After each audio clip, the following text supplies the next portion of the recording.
Construire ensemble aujourd'hui l'Afrique de demain. Bonjour chères toutes et tous, bienvenue dans cette nouvelle vidéo. Je vous accueille avec cette citation de Semesiti. Semesiti qui a un projet unique en Afrique. À travers Semesiti, le Bénin souhaite développer un lieu singulier de formation d'une nouvelle génération de talents. Ce projet d'avenir, ce projet déjà qui s'investit dans le développement des entrepreneurs africains, accompagne la croissance de ces entrepreneurs, forme des étudiants, des chercheurs pour leur permettre de déployer de véritables innovations. C'est à travers la coopération entre étudiants, scientifiques, entrepreneurs et professionnels qu'émergeront les solutions durables adaptées aux enjeux actuels et futurs du continent africain. C'est l'essence de l'innovation Made in Africa, Semesiti. En décembre 2021, Semesiti lançait l'initiative ou le programme FEMIMA. Il s'agissait d'une série de rencontres organisées et dédiées aux femmes de l'écosystème pour qu'elles puissent se rencontrer, échanger dans un cadre sûr où elles pouvaient parler sur des sujets qui les impactaient, qui agissaient sur leur bien-être, des sujets qui touchaient au syndrome de l'imposteur, l'éducation financière, comment travailler à trouver l'équilibre entre notre vie professionnelle et notre vie de famille. Et j'ai eu le bonheur de participer à cette série de formations aux côtés de brillantes femmes formatrices et expertes qui ont bien voulu partager leurs expériences avec nous. C'est vrai que ça me dérangeait un peu, mais puisque je retravaillais, ce qui me rendait aussi heureuse, je me disais que je pourrais trouver des moyens de le combler. Mon nouvel environnement de travail était très challengeant aussi. J'avais des comptes à rendre, il y avait beaucoup de projets, je devais travailler avec différents départements, leur prouver que mon travail était important et qu'il fallait m'aider aussi à évoluer dans ces différents projets-là. C'était pas du tout facile. Et donc, je passais beaucoup de mon temps à travailler. Et mon fils grandissait avec un sentiment de, je ne vais pas dire amertume, c'est trop. Mais il était déçu. Je trouvais qu'il était déçu, qu'il n'était pas du tout d'accord avec ce qui arrivait. Quand je rentre à la maison, quand je veux faire un truc avec lui, il me repousse, il me rejette. Ma mère, sa grand-mère est devenue sa mère. En grandissant, pour mieux manifester, quand je rentre, j'ai du travail avec mon poste, il vient, il ferme. Quand j'ouvre, il ferme, donc je comprends. Donc petit à petit, j'ai commencé à réfléchir à qu'est-ce que je peux faire pour que ce petit soit épanoui, équilibré, qu'il ne sente pas un vide. Donc j'ai commencé à augmenter les sorties, le week-end avec lui, à essayer de passer moins de temps sur mon ordinateur, surtout quand il me le demande. Et voilà, on a évolué comme ça. Mais je trouvais que c'était pas assez. Ça n'allait toujours pas pour moi. J'ai commencé à penser épanouissement, c'est des mots qui me revenaient assez souvent. Ma mission, ma vision, est-ce que j'ai envie de continuer cette vie où je suis à 100 à l'heure? Est-ce que c'est vraiment ce qui me plaît? Est-ce que le temps que j'offre à ma famille, c'est vraiment le temps que je voudrais leur offrir? Mais je me suis rendu compte que ce n'était pas suffisant. Et j'ai commencé à réfléchir comme je le disais tout à l'heure. Et aujourd'hui, ce que je fais, c'est aider en fait les femmes qui ont besoin d'un équilibre, d'un certain équilibre, à pouvoir créer cet équilibre-là, comme moi je suis en train de le créer. Je ne dis pas que j'ai déjà mon équilibre, non pas du tout. Je les aide à créer. Comment? En partageant mon histoire, en partageant ma vie, en faisant des recherches sur comment est-ce que ça évolue, en les écoutant et en partageant également leur histoire. Et donc, cet après-midi, je suis là avec vous pour un échange également, pour entendre comment est-ce que vous partagez comment est-ce que vous conciliez ces deux vies. Enfin, avec les deux, elle a dit qu'elle s'isolait, qu'elle n'arrivait pas à décrocher et elle a parlé d'organisation. Et j'ai l'impression que pour moi, c'est comme si dans ma tête, je me dis, je suis en compétition avec, je ne sais pas si c'est avec le temps ou avec moi-même, mais quand je me mets dans quelque chose et que je commence à travailler, je n'ai même pas le temps, je n'ai même pas l'impression. On n'attendra pas que l'équilibre vienne à nous. C'est à nous de créer, de mener des actions pour en fait atteindre cet équilibre-là qui est le nôtre. Donc j'insiste dessus. Ton équilibre, ce n'est pas l'équilibre de l'autre. L'équilibre qui est le nôtre. Donc, mon prénom c'est Eva. Eva. Okay. Donc Eva disait qu'elle essaye en fait de donner autant de temps pour son travail que pour les loisirs. Donc, c'est deux choses vraiment importantes pour elle. Donc, le travail et la vie privée, son bien-être. Et donc, elle essaye de faire un peu 50-50, ce qui l'épuise. C'est vrai, ça c'est vraiment difficile quand on crée un équilibre 50-50. Et rappelez-vous toujours que chacun avec son équilibre. Vous pouvez avoir l'impression que l'autre est très équilibré parce qu'il arrive à faire des choses que vous aimeriez faire. Mais quand vous lui posez la question, lui pourrait vous dire qu'il n'est pas du tout équilibré. Donc chacun avec sa notion de son rapport avec l'équilibre.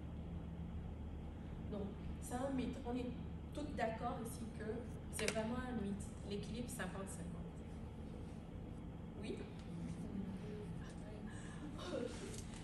Parce que gênée, c'est pas comme si elle le voulait, bon, mais elle veut vraiment évoluer dans leur... Enfin, elle veut évoluer côté vie privée, avoir des enfants. Mais il y a aussi le fait qu'elle commence à se sentir inutile dans leur équipe. C'est pas comme si elle le voulait. Donc franchement, c'est des discussions qu'il faut avoir avec le manager, essayer de comprendre et aussi en entrant dans les boîtes, essayer de voir un peu comment est-ce que les boîtes en question fonctionnent, quoi. Même si tu as de l'ambition, à toi de décider si tu as envie de sacrifier quelques années encore en plus ou quelques mois en plus pour travailler ou évoluer ou avoir les différentes évolutions professionnelles que tu veux avant de te décider de passer à la maternité. Femme béninoise. Et pour ça, on a fait un sondage sur 500 femmes pour comprendre un peu leurs habitudes et quel type de programme leur conviendrait le plus. Et sur les questions d'équilibre, vie privée, on a pu catégoriser en trois. D'abord, les femmes dans les zones rurales, parce qu'on a pris des femmes dans toutes les villes, dans les 117 communes. Donc, il y a les femmes dans les zones rurales qui, dans leur réponse, tout était bien. Franchement, tout était toujours parfait. Mais après, quand on s'est rapproché d'elles et tout, en fait, pour elles, il ne faut pas se plaindre. Donc, il faut toujours... Voilà, c'était la logique. Donc, tout était toujours parfait. La deuxième catégorie, c'était les femmes, je pense, 20, 30, 40. Elles ne trouvaient pas l'équilibre. C'était, voilà, je pense, la majorité des filles ici. Donc, ces femmes-là avaient l'équilibre. Pourquoi? Parce qu'elles avaient fini la maternité. Elles avaient des enfants d'un âge plus élevé qui pouvaient les aider dans les tâches et elles pouvaient déléguer beaucoup de choses.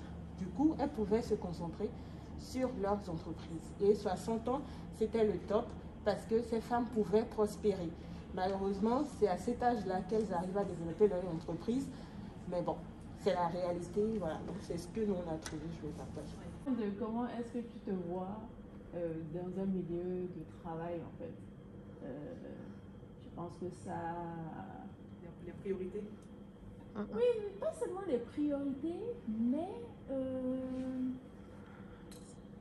tu as l'impression que peut-être tu vas être oublié. On va oublier ta présence en fait, parce que tu as des priorités. Du coup, tu essayes de faire plus, ben, parce que voilà, tu as envie de faire plus, mais après tu es fatigué donc tu peux pas. Et donc, du coup, là, je commence à comprendre. Manuel, c'est pas comme si on t'en parle, c'est pas comme si quand tu tombes enceinte, quelqu'un vient te parler, te dire ok, bon, là, maintenant que tu vas tomber enceinte, etc., voilà ce qui va se passer au travail. Nobody talks to you about it. Donc, du coup, tu es en mode freestyle et tu te poses des questions et tu es juste là. Mais si donc, je vous dirai dans quelques mois les résultats. Like, ils se retrouvent même plus dans le milieu du professionnel en fait. c'est difficile de revenir. And I'm like, je me demande, ok, what's gonna happen to me? En gros, en fait, et c'est hyper. Je pense pas qu'on te prépare pour ça, en fait. Il n'y a pas. Manuel? Oui, il y a pas. C'est aussi une réalité, en fait. Parce que avant de tomber enceinte, j'ai eu des vraies réflexions sur ma vie, en fait. Mais oui. Je me suis dit, this is the end. Non, j'ai accepté ça. Mais c'est surtout qu'il n'y a pas de manuel, enfin il ne peut pas avoir de manuel parce que chacun vit sa grossesse différemment. Moi je peux la vivre très bien, easy peasy, mon travail, pourquoi je suis enceinte, mon travail je le continue. Et d'autres qui vont vraiment être, ah non maintenant moi je suis enceinte, je préfère me stopper un tout petit peu, aller mollo. Donc on ne peut pas avoir la femme enceinte. Je trouve que oui, c'est effectivement c'est à chacun de dire voilà, moi je suis comme ça aujourd'hui, je suis dans cet état-là, je me sens comme ça, mais être assez à l'aise pour en parler avec son manager et voir ensemble comment avancer quoi. On va aborder quelques notions tout à l'heure, mais ce que je voulais faire, ça m'a fait penser, on n'a pas la réponse là tout de suite, mais quand on préparait l'atelier, cet atelier notamment, on voulait faire intervenir un manager qui travaille dans une entreprise béninoise et qui gère beaucoup de femmes. Mais finalement, on a préféré ne pas le faire intervenir parce qu'on voulait d'abord créer cette cet espace d'échange entre nous pour vraiment pouvoir se libérer et parler. Mais ça peut totalement être le cadre de notre atelier. On peut le faire intervenir parce qu'il était vraiment intéressé de nous dire c'est quoi les critères de recrutement qu'il met en avant quand il recrute des femmes. Et ce qui est intéressant, c'est que quand on a préparé l'atelier avec ce manager qui est un ami, il y avait sa femme en face. Et les deux n'étaient pas d'accord sur c'est quand le bon moment pour tomber enceinte. Et les deux sont managers, dans deux boîtes différentes, au Bénin. Et ils ne donnaient pas la même vision sur c'était quand le bon moment pour tomber enceinte. On avait trouvé intéressant de les faire intervenir. Donc ça peut être des pistes de solutions, mais pas forcément une solution donnée pour un prochain entretien. Moi, mon papa m'a dit qu'il n'aime pas embaucher les femmes entre une certaine tranche d'âge. Voilà. Il n'est pas le seul, c'est une réalité. Non, vous avez mon propre papa m'a dit ça. C'est une réalité. La tranche d'âge où elle peut tomber enceinte. 36. La tranche d'âge où elles ont plus de probabilité d'être tombées enceinte. C'est ça. Moi, j'ai des collègues qui ont perdu leur boulot pendant qu'elles étaient enceintes. On leur a rien dit quand elles sont parties en congé maternité, mais pendant le congé, on a éliminé leur poste. Dans quelle boîte tu étais? J'ai l'impression que c'était pas. pas. En francophonie, on ne fait pas ça. J'ai l'impression que. C'est chez les hommes. Ah, ok, d'accord. Quand on catale un peu, on le fait même là. Ah, d'accord. Il y a préavis, il y a tout ça. Ciao. Presque pas dormi, mais j'imagine comment pour un manager homme, ça doit être compliqué d'avoir des femmes enceintes dans l'équipe parce que moi-même, je me dis, oh là là, il faut pas lui en demander trop, elle est enceinte, elle est fatiguée, il faut qu'elle se repose. I am more concerned about her well-being que son travail. Et j'imagine que pour un homme qui lui, n'a même pas encore, ça doit être très très difficile de pouvoir gérer cette période et personne, il n'y a pas de manuel, hein, parce que le manuel est autant pour la personne qui est enceinte que pour les deux managers, hein, homme ou femme, parce que c'est vrai qu'on ne sait pas, on n'est pas préparé et on se dit, est-ce qu'il faut avoir cette conversation-là avec la personne pour comprendre comment elle veut gérer cette période-là sans qu'elle ne se sente exclue, mais sans qu'elle ne se sente aussi stressée, parce que la dernière des choses que tu veux faire, c'est de la stresser. Donc, c'est quelque chose qui est très délicat. Hein. Ces discussions sont vraiment très, très édifiantes parce qu'elles permettent de connaître ce par quoi des femmes comme nous passent et également pour celles qui n'ont pas encore connu la grâce de la maternité. Ça permet de se préparer parce que on n'en parle pas souvent dans nos communautés, mais il faut vraiment une préparation, un accompagnement pour savoir mais qu'est-ce qu'il faut faire. Déjà, la grossesse n'est pas simple à entendre les expériences de plusieurs femmes. Et donc, s'il faut trouver encore, penser à son travail, comment gérer tout ça, il y a vraiment ce besoin-là. Et je pense que CMS City a pu le combler en créant ce cadre de d'échanges où des femmes peuvent ensemble échanger leurs difficultés, s'inspirer, partager leurs expériences et ensemble, pourquoi pas, faire des pratiques, faire des partages de bonnes pratiques pour permettre aux unes et aux autres d'apprendre des autres et de pouvoir s'édifier et de pouvoir travailler à trouver cet équilibre que nous cherchons tant. C'est que je mérite, voilà ma valeur sur le marché, voilà ce que je veux. J'ai présenté devant cette personne-là et pendant ma présentation, cette personne était en train de bâiller et de s'en aller.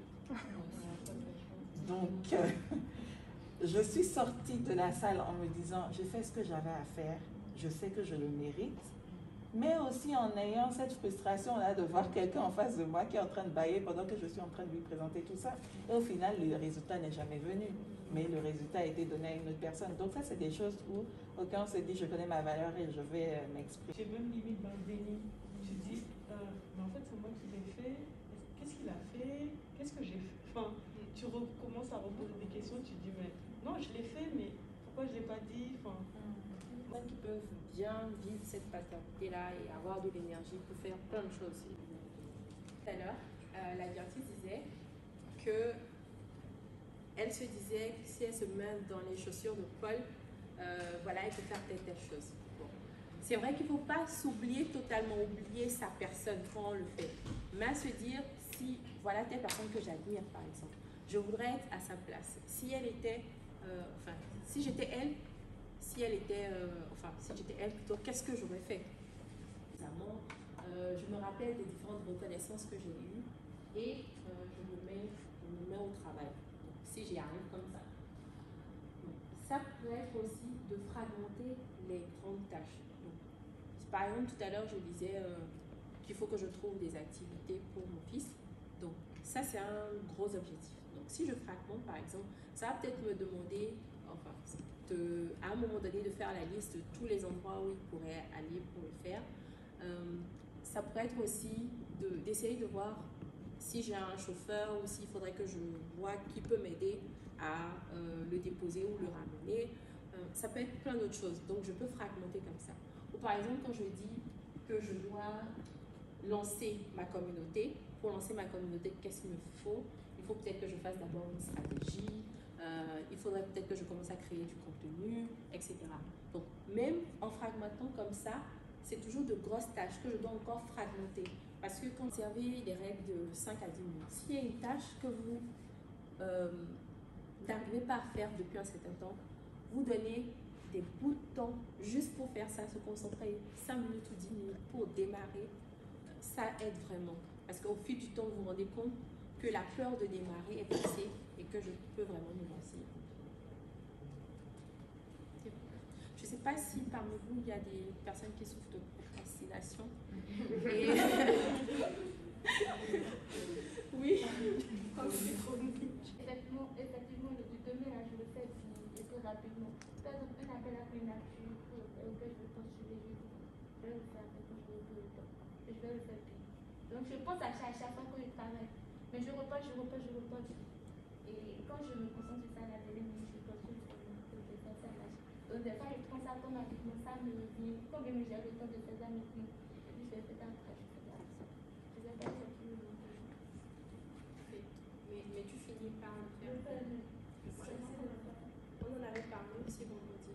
Donc, par rapport aux personnes qui gèrent d'une manière ou d'une autre le syndrome de l'imposteur, il y a des personnes souvent.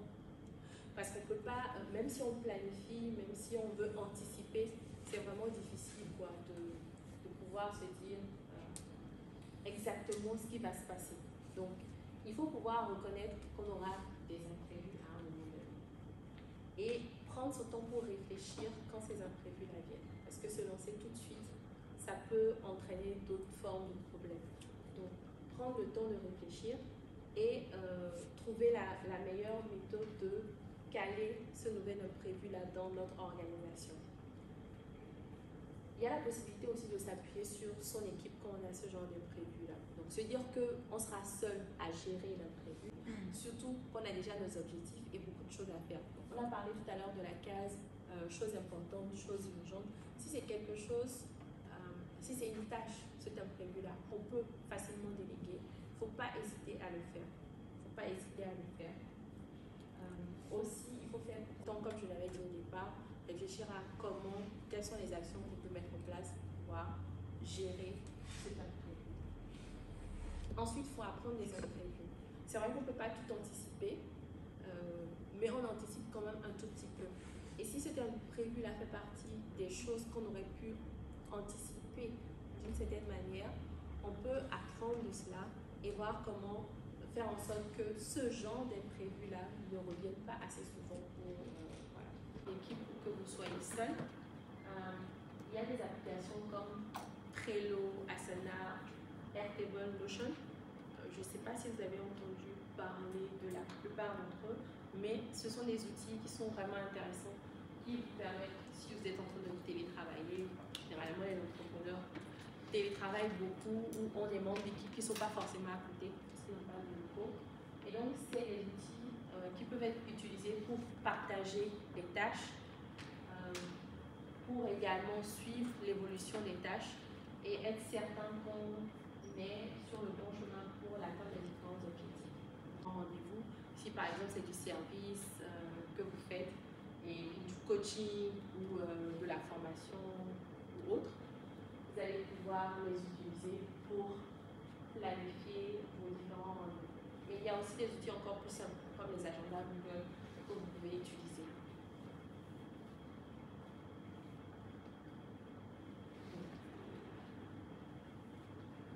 Il y a des outils qui sont vraiment simples, pas du tout compliqués, qui nous aident très souvent à faciliter notre vie, qui n'ont rien à voir avec le temps qu'on se définit pour faire un travail, n'est jamais le bon. Il faut forcément en rajouter encore un peu plus. Parce que si par exemple, vous n'êtes pas, le jour où vous planifiez de le faire, vous n'êtes pas en condition ou vous n'avez pas la bonne productivité pour le faire, il se pourrait que vous débordez largement et que ça entache sur les autres tâches que vous avez ici. Il faut pouvoir arbitrer entre les priorités. Donc, je disais que c'était intéressant de pouvoir bien découper les grosses tâches parce que ça facilite. Pourquoi? Plus elle est petite la tâche, moins vous avez besoin de ressources externes, moins vous devrez par exemple attendre que le résultat soit, qu'un premier résultat soit apporté les autres pour le faire, et moins de stress vous avez. Ensuite, et si vous arrivez à les achever assez tôt, vous pouvez rajouter quelques autres. Mais avoir le sentiment de n'avoir pas bien achevé sa journée rend en fait, vous met dans un état vraiment un peu compliqué et tout le monde n'arrive pas à l'accepter en fait. Donc c'est toujours bien de modérer, de reconnaître en fait qu'on ne peut pas tout faire. Bien prévenir pour instaurer une certaine culture dans l'entreprise ou la start-up et ça c'est pas quelque chose que le manager peut faire seul parce que si les personnes ne se retrouvent pas dans cette culture là, ça ne marchera pas. Donc je ne sais pas s'il y a des conseils pour amener chacun à aider à prévenir en fait ce conflit là. Ce n'est pas justement le rôle d'une seule personne, je crois que c'est un travail collectif. Oui, c'est vraiment un travail collectif. Et je me dis que ça pourrait commencer depuis le recrutement, par exemple, depuis le recrutement, pour voir quels sont les types de personnes qui sont très important de mettre un accent dessus. Chacune d'entre vous a sa manière de gérer sa baisse d'énergie, plutôt, excusez-moi, sa baisse d'énergie. Chacune de vous a sa manière de retrouver un peu d'énergie pour continuer l'année qui vient. Donc, il y a plein de choses à faire. Donc, en termes d'alimentation, en termes d'activité physique, en termes de ce qu'on peut faire avec les autres. Donc,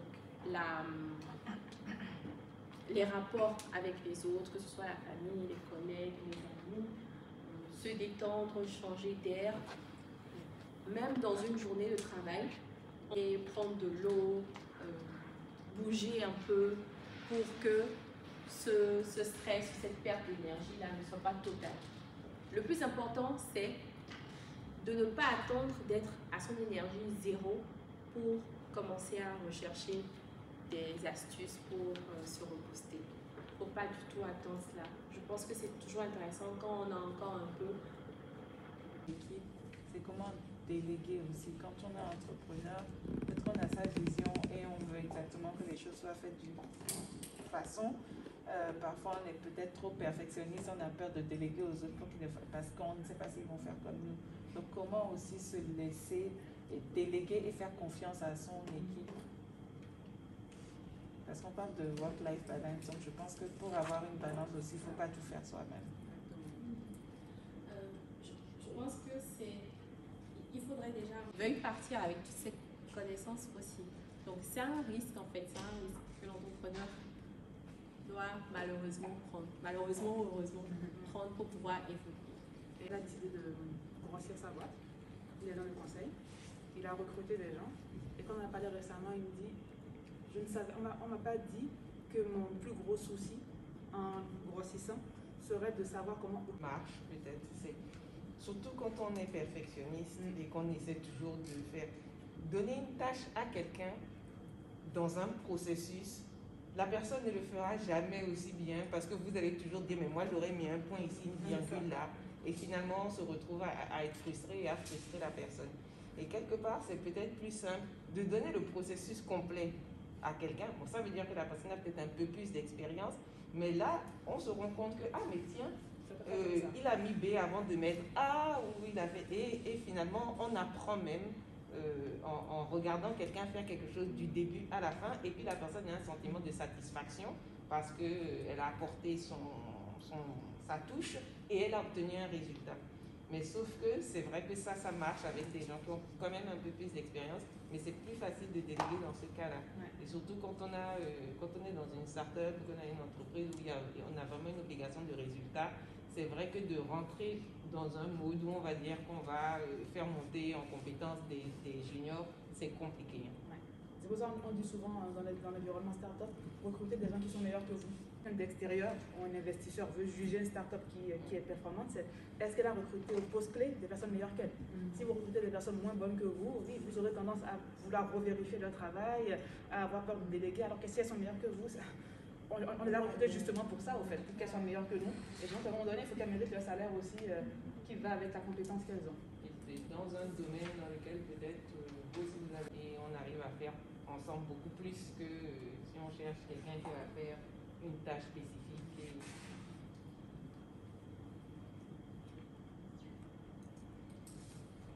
D'autres témoignages, remarques?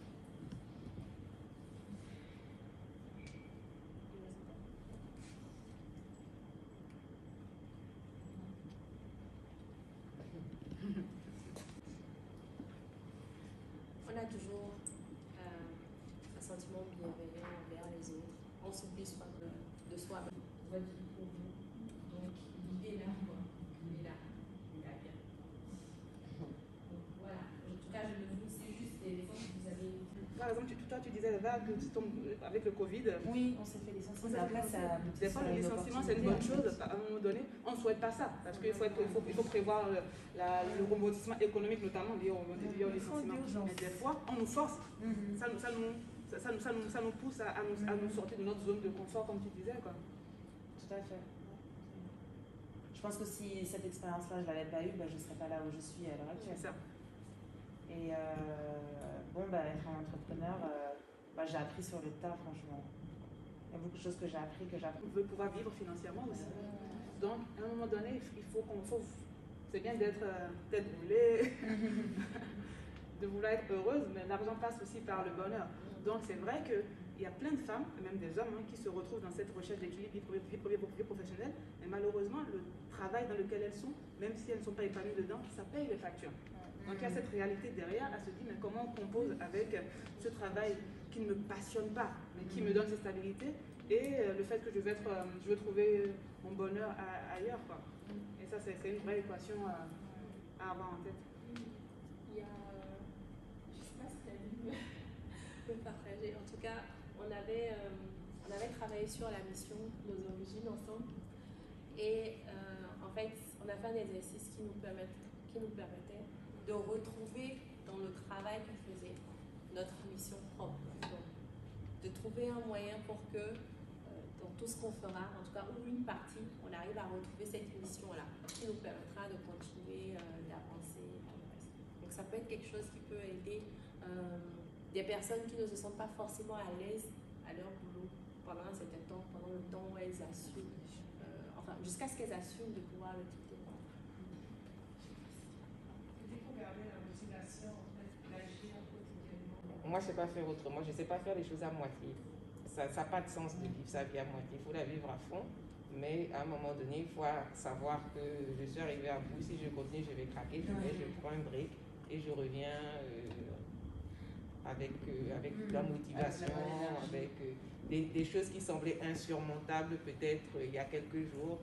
Tu prends un week-end où tu laisses ce téléphone, tu laisses tout, tu pars quelque part, tu reviens et tu regardes ça et tu te dis mais ça c'est facile, ça, on peut faire ci, ça. Il ne faut pas hésiter, il faut couper, il ne faut pas hésiter parce que sinon on rentre dans une zone où on est improductif, on est de mauvaise humeur, c'est frustrant pour vous, pour les autres et surtout il ne faut pas rentrer dans cette spirale-là. Donc c'est peut-être dire non à un moment donné, non je ne peux plus. Oui. J'ai besoin de mon me time et revenir rebooster. C'est facile à faire en fait aussi. C'est facile à faire. De toute façon, je dis, mais jamais de la vie, mon employeur va me permettre de faire une pause, même d'une semaine, même d'1 mois. On se rend compte en fait qu'au final, quand on demande, on nous le donne. On nous le donne. C'est facile à dire, mais c'est facile à faire aussi. Mais des fois, on se demande si la barrière est. Que quelqu'un qui est là à 20%, 30% et on sent que la personne ne se sent pas belle. Moi, je préfère que la personne me dise j'ai besoin de prendre quelques temps et d'aller me retrouver. Le boulot, il sera toujours là. Hein, c'est plus gérable que d'avoir des équipes démotivées. Ça, par contre, c'est difficile à gérer. Et aussi une autre remarque, c'est aussi tout ça pour gérer une ménage comment. Donc, il y a également une opinion populaire qui dit ici, c'est un langage de rue, qui dit souvent que les foyers des femmes non instruits durent plus longtemps que les foyers des femmes intellectuelles. Donc, je me suis dit, est-ce que ça veut dire qu'avec le temps, c'est voué à l'échec? Est-ce que j'aurais réussi dans la vie professionnelle les failles de l'autre côté? Donc là, ça a quand même établi un petit équilibre. J'arrive à mieux réfléchir maintenant. D'accord? Et je sais quand même comment concilier vie professionnelle et vie. En temps, j'ai également une vie entrepreneuriale. Entrepreneuriale et vie privée également. Donc, merci pour ce que vous faites. Merci pour la transformation que vous opérez dans mon vie. Et merci.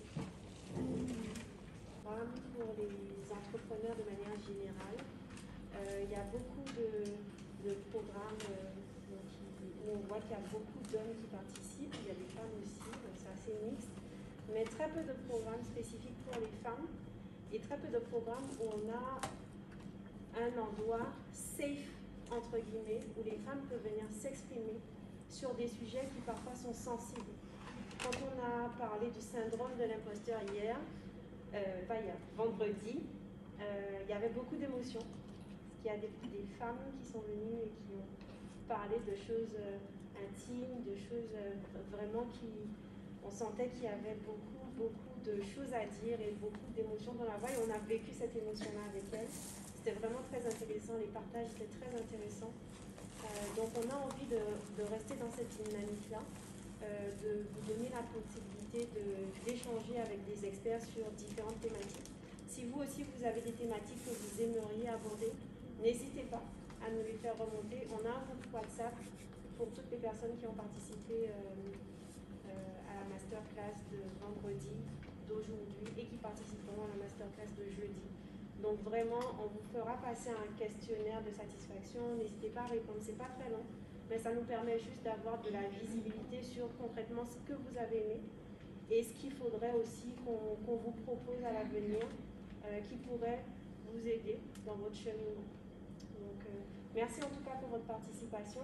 Toutes les personnes qui ont été en ligne aussi, on vous remercie, on ne vous a pas oublié. Donc merci vraiment pour votre participation et à bientôt. Merci Sandra, merci Raodat, merci à Yodélé. Merci Claude d'être venu. Merci à Muriel qui était là vendredi d'être venue. Merci à tous. Et puis on se dit à jeudi. Merci beaucoup. De qualité.